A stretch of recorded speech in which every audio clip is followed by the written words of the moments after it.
Hello everyone, আসসালামু আলাইকুম। Welcome back to my channel.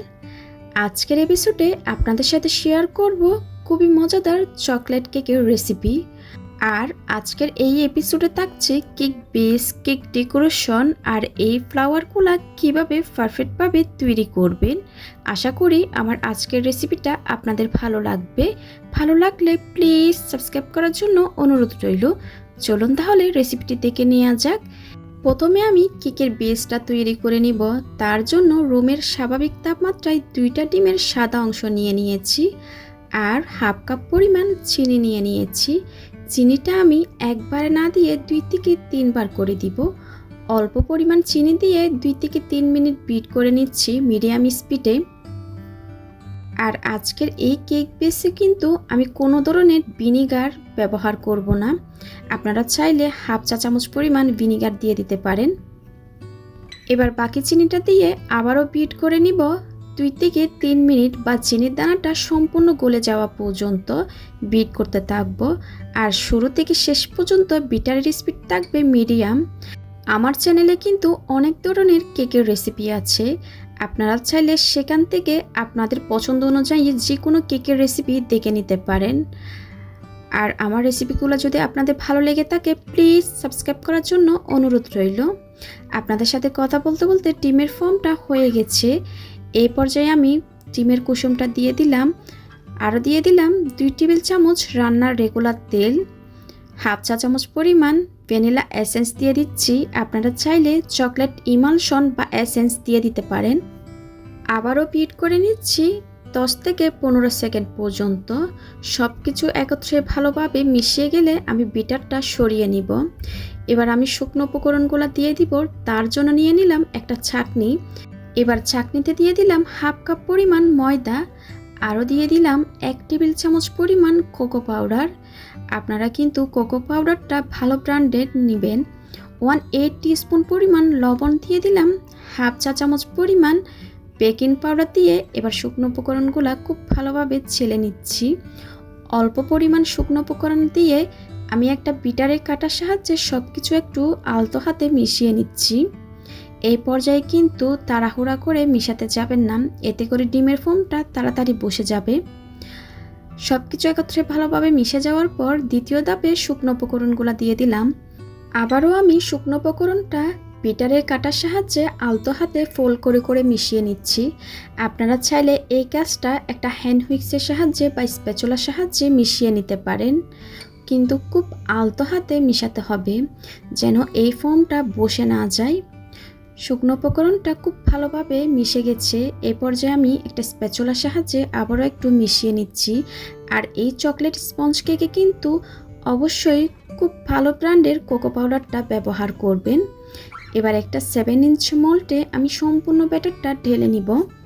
আগে থেকে আমি ওভেনটা প্রিহিট করে নিয়েছি 10 মিনিটের জন্য 160 ডিগ্রিতে। এবার একটু মোল্ডটা ট্যাপ করে ওভেনে দিয়ে দিব 25 থেকে 30 মিনিটের জন্য। কেকটা আমার বেক হতে 25 মিনিট মতো সময় লেগেছিল। আমি ওভেন থেকে বের করে ঠান্ডা করে নিয়েছি। এবার একটা ব্রেড নাইফ দিয়ে আমি 2টা ভাগে স্লাইস করে নিচ্ছি। আর কেকটা কতটা স্পঞ্জি হয়েছে আমি আপনাদেরকে একটু দেখিয়ে দিচ্ছি। আপনারা যদি আমার রেসিপিটা হুবহু ফলো করেন আপনাদের কেকও এরকম স্পঞ্জি হবে। এবার কেকটা আমি ফ্রস্টিং করে নিব। এখানে আমি 10 ইঞ্চি একটা বোর্ড নিয়ে নিলাম। বোর্ডে সামান্য পরিমাণ ক্রিম দিয়ে একটা কেকের স্লাইস বসিয়ে দিয়েছি। এবার আমি সুগার সিরাপ দিয়ে দিচ্ছি। আজকে আমি সুগার সিরাপ হিসাবে দুধটা ব্যবহার করছি।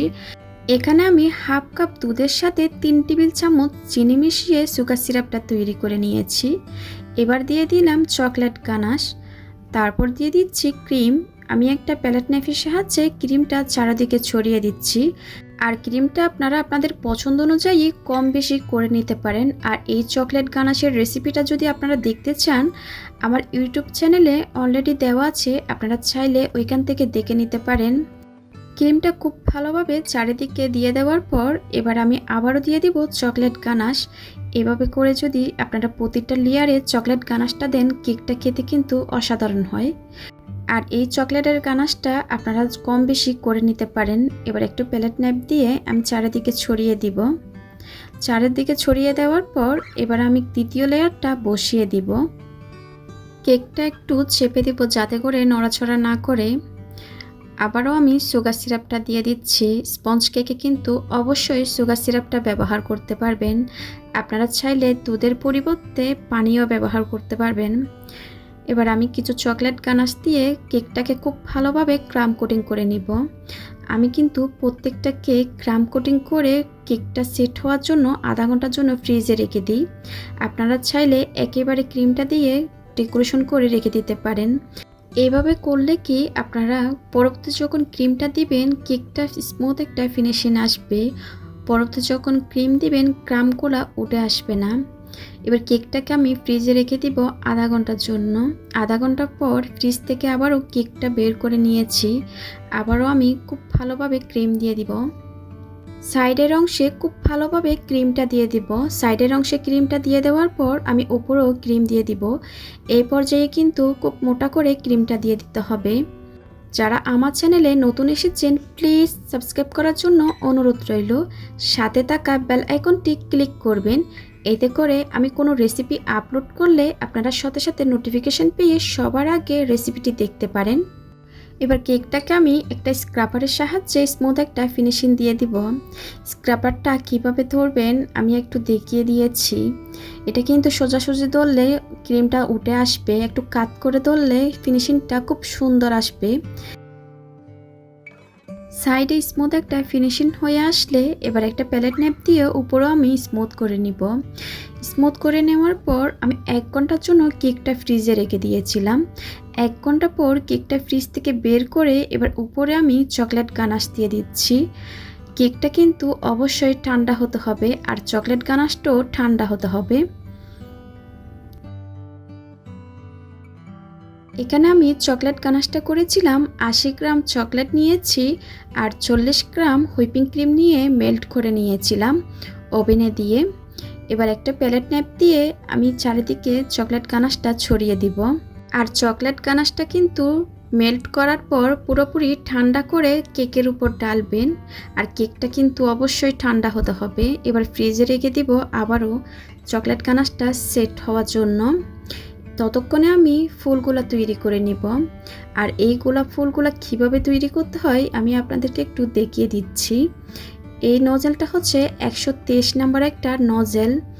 রোজের কিন্তু অনেক ধরনের নজেল আছে, আপনারা আপনাদের পছন্দ অনুযায়ী যে কোনো নজেল নিয়ে নিতে পারেন। আর পাইপিং ব্যাগে কিন্তু অল্প পরিমাণ ক্রিম নিয়ে এরকম ফুল তৈরি করবেন।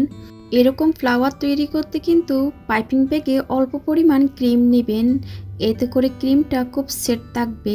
বেশি পরিমাণ যদি ক্রিম নেন ক্রিমটা গলে যাবে হাতের গরমে। এবার আমি একটু আপনাদের বোঝার সুবিধার্থে নজেলটা দেখিয়ে দিচ্ছি আমি কত নাম্বার নজেল দিয়ে এই ফ্লাওয়ারগুলো তৈরি করছি।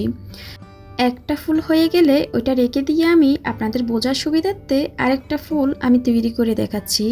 আর এই ক্রিমটা পারফেক্টভাবে কিভাবে তৈরি করবেন আমার অলরেডি কিন্তু রেসিপি দেওয়া আছে, চাইলে আপনারা ওইখান থেকে দেখে নিতে পারেন।